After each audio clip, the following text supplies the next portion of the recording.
Hayyee har'a mata duree yookaan immoo mata duree viidiyoo kan Itiyoo Kooders Initiatives ilaalchisee barnoota karaa onlaayiniitiin tola mootummaan ispoonsara ta'uudhaan mootummaan biyya keenyaaf carraa kenne akkamittiin akka Itiyoo Koodersii barnoota isaa jalqabdanii fi akkamitti akka barattan xumurtanii sartifikeetirra akkaataa itti ga'uun danda'amu isin hubachiisuudhaaf yookaan immoo steeppii baay steeppii kallattii isiniif kennuudhaaf dhufeen jira.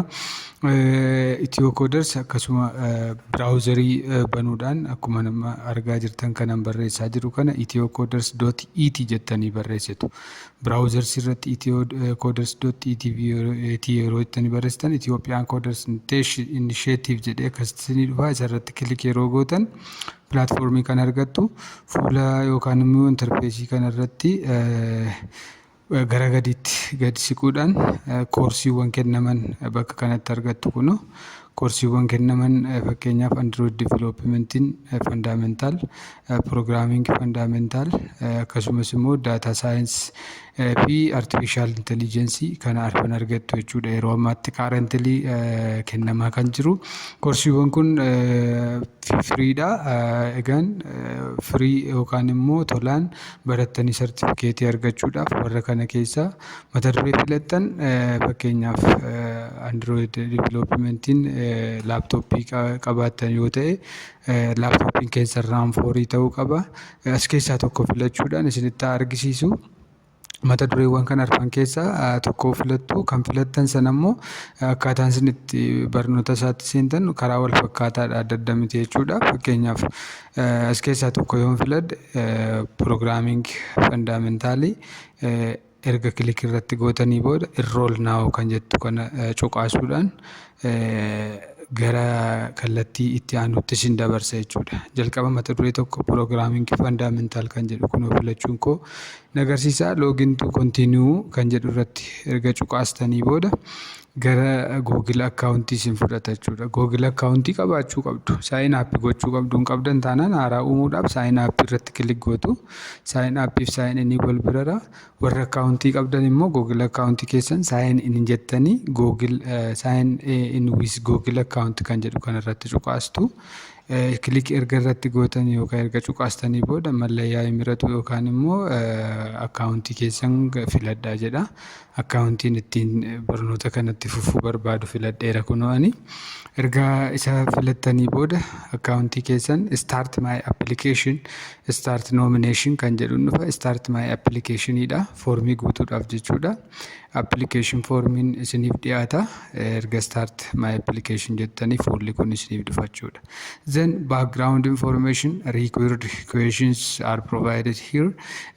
Isa jalqaba background info please indicate your country of nationality. Kenya, Rwanda, Uganda, others osoo hin taane keenya Itoophiyaadha. Itoophiyaa kan jedhu filattu jechuudha. Please indicate your region in Ethiopia. Regional state Addis Ababa, Afar, Amara, Benishangul, Oromiyaa, Dirreedawaa warra dhiyaatan keessaa kan koo Oromiyaadha. Oromiyaa filadhe akkasitti filattu jechuudha bakka jirtan. Regional state keessa jirtan erga filattanii booda gaaffiin itti aanu please confirm your age. Umuriin keessan waggaa meeqa irraa amma meeqa akka ta'e erga filattanii booda gaaffii itti aanutti dabartu jechuudha. Gaaffiin itti aanu please confirm your phone number. Kana filachuuf koodii biyyaa filannaa deemnee biyya keessa barbaanne Itoophiyaa kan jedhu hin filanna jechuudha. Bilbila keenya callisnee fakkeenyaaf alaabaa Kanaadaa jiru irratti yoo galchine sirriin dhufuchaadha. Asirratti bilbila sirrii ittiin isin qunnamuu danda'an galchuu qabdu. Maaliif kan keessan ta'uu qaba. Duwwaa 941 32 jedhee akkasittan ankoo galcheera. Isa booda what is your gender? Gaaffii itti aanu required questionidha. Dirqama guutamuu qaba gaaffileen kun 10 iyyuu jechuudha. Male or female, you can set as your gender. Kan itti aanu what is the highest level of education you have completed? Sadarkaa irra jirtan bachelor degree dha kan koo fakkeenyaaf bachelor degree jedheen guuta. Yoo high school taatanis masters taatanis PhD taatanis others warras guest list hin taane dhiistanii keessan Garbiraa taanaan azariidhaan guuttu. Next question is about what is your field of study jedhee jira. You should have to be or choose your field study. Soshaalii, naachuraalii ta'uu dandeessu. Fiildii qo'attan irratti guuttu jechuudha. Then next, what the name of your education institution? Let me say university. Name of your education institution kan barbaadan guutuu dandeessu. That's not a problem. Case dhiibbaan qabu jechuudha. What's your current employment status? For example, full time employee ta'uu dandeessu, part time employee ta'uu dandeessu, freelancer ta'uu dandeessu, entrepreneur, student, unemployed or other ta'uu danda'a. Yoo kan biraa taatan ibsatti kennuu qabdu waan ta'eef ibsa kenni kan jedhu irratti just unemployed yoo taatan unemployer jettanii darbuu dandeessu.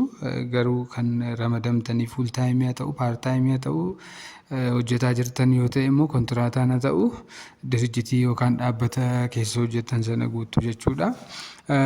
Then gaaffiin kun hundi erga guutame booda submissioniin kan mirkanaa'uu danda'u.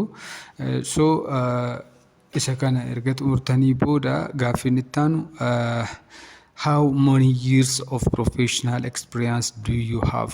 Experience yookaan muuxannoo hojii keessatti qabdan waggaa tokkoof isaa ol ta'uu danda'a. Kan asirratti listed ta'ee jira waan ta'eef muuxannoo hin qabdan yoo ta'es no problem. I have no experience jettanii guutuu dandeessu. Experience yeroo jedhamu fiildii amma barattan kanarratti osoo hin taane walumaa gala waan qabdan background information dha guutuu hin danda'ama. What is your primary reason for enrolling in this program? Kan barbaadan filattu jechuudha as your purpose. How did you hear about this program? Waan barbaadaniin dhaga'uu dandeessu. Instagramiin ta'uu danda'a, Facebookiin ta'uu danda'a, LinkedIniin ta'uu danda'a, emailiin ta'uu danda'a, Twitteriin waan ittiin dhageessan sana just jimmettanii maguutuu rakkoo hin qabu. Dhumarra I confirm that the information I have provided above is accurate jettanii sirrummaa isaa erga mirkaneessitanii booda finish and submit irratti cuqaastu jechuudha. Udacity program website-iin iddoo kanarra jira. Erga cuqaastanii booda here start learning kan jedhu isiniif dhufa jechuudha. Just you have finished. Amma kallattumaan learning or gara kilaasitti seenaa jirtu jechuudha. Gara barnootaatti dareetti seenaa jirtu jechuudha. Haala kanaan gara barnootaatti darbitanii akkamittiin begin your journey kan jedhu irratti cuqaastanii and how remaining waan barbaadan itti fufuu dandeessu jechuudha. Introduction to HTML jedhee tartiibaan asii gadi jiran iyyuu. So begin your journey jettanii Udacity founderiin isiniif dhufaa. Isa booddee yaada tokko tokko isinitti taasaa wantoota barbaachisan erga dubbatee booda gara barsiisaa yookaan instructorii keessanii wal isin barsiisa. Instructorii keessaniin erga wal bartanii booda gara barnootichaatti darbitu jechuudha. Hangasii adeemnaan kana booda wanti isin rakkisu hin jiru gara hojiitti seenuudha.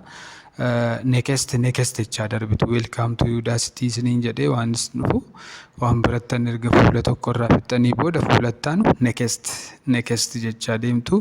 Wanti isin rakkisu hin jiru. If you have any question and suggestion or gaaffiif yaada yoo qabaattan waan isin rakkises yoo jiraate comment irratti naa barreessaa. Akkasumas immoo lakkoofsa bilbilaatiin kontaaktii gootan isiniif erguun hin danda'a yoo communication karaa toora bilbilaatiinis barbaadanii. Telegiraamii koos liinkii isaa asirraa fudhachuu dandeessu toora yuutuubii koo jala seentanii jechuudha. Hangamatti waan hordoftaniif thank you very much. Chaanelii kanaaf warri haaraa taatan immoo sabiskiraayibii gochuun dagatinaa. Namoota biroodhaaf sheerii godhaa. Laayikii gochuun dagatinaa namoota biroo bira akka ga'uu fi sheeris godhaa. Viidiyoowwan kan biroo yuutuubii koo jala jiran ilaalaa daawwadhaa. Gaaffiif yaadanaa dhiyeessaa. Thank you very much and so much.